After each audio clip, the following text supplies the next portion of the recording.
വിവാദ പരാമർശങ്ങളിൽ കുടുങ്ങി കേരളത്തിലെ കേന്ദ്രമന്ത്രിമാർ. സംസ്ഥാനത്തെ ഭരണ പ്രതിപക്ഷ നേതാക്കൾ പ്രസ്താവനയ്ക്കെതിരെ രംഗത്തെത്തി. കേന്ദ്ര സഹമന്ത്രി ജോർജ് കുര്യന്റെ പ്രസ്താവനയെ പിന്തുണച്ച BJP സുരേഷ് ഗോപിയുടെ കാര്യത്തിൽ മൗനം പാലിച്ചു. ഞാൻ പറഞ്ഞില്ലേ, പിന്നോക്കം നിൽക്കുന്ന സ്റ്റേറ്റുകൾക്കാണ് കൊടുക്കുന്നത്. കേരളം പിന്നോക്കമാണെന്ന് പ്രഖ്യാപിക്കൂ.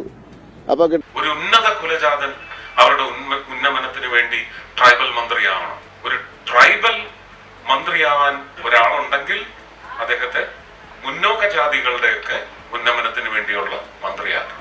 കേരളം പിന്നാക്കമെന്ന് പ്രഖ്യാപിച്ചാൽ സഹായം ലഭിക്കുമെന്ന് കേന്ദ്രമന്ത്രി ജോർജ് കുര്യൻ. ഉന്നത കുലജാതർ ആദിവാസി വിഭാഗത്തിന്റെ ചുമതലയിലെത്തിയാൽ ഉന്നമനമുണ്ടാകുമെന്ന് കേന്ദ്രമന്ത്രി സുരേഷ് ഗോപി. ഈ പ്രസ്താവനകളാണ് കേന്ദ്രമന്ത്രിമാരെ കുരുക്കിലാക്കിയത്. സുരേഷ് ഗോപിയുടെ പരാമർശം ഭരണഘടനാ വിരുദ്ധമെന്ന് മന്ത്രി P. രാജീവ്. അത് പൂർണ്ണമായിട്ടും സത്യപ്രതിജ്ഞാ ലംഘനവും ഭരണഘടനാ വിരുദ്ധവുമായ ഒരു പ്രസ്താവനയാണ്.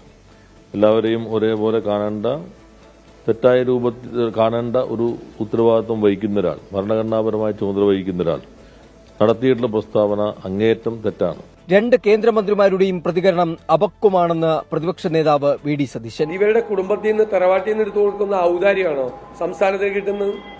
നമ്മൾ കൊടുക്കുന്ന നികുതി പണത്തിന്റെ ഷെയറല്ലേ നമ്മൾ ചോദിക്കുന്നത്? ഇവരുടെയൊക്കെ ധാരണ ഇവര് ഓരോ സംസ്ഥാനത്തിന് കൊടുക്കുന്ന ഔദാര്യമാണ്.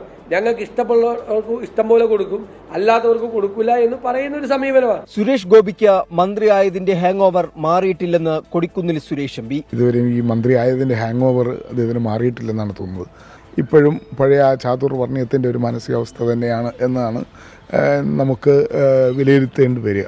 കേരളത്തിനെതിരായ ജോർജ് കുര്യന്റെ പ്രസ്താവനയ്ക്ക് സംരക്ഷണം നൽകിയ BJP സുരേഷ് ഗോപിയുടെ പരാമർശത്തിൽ വ്യക്തത വരുത്തിയില്ല.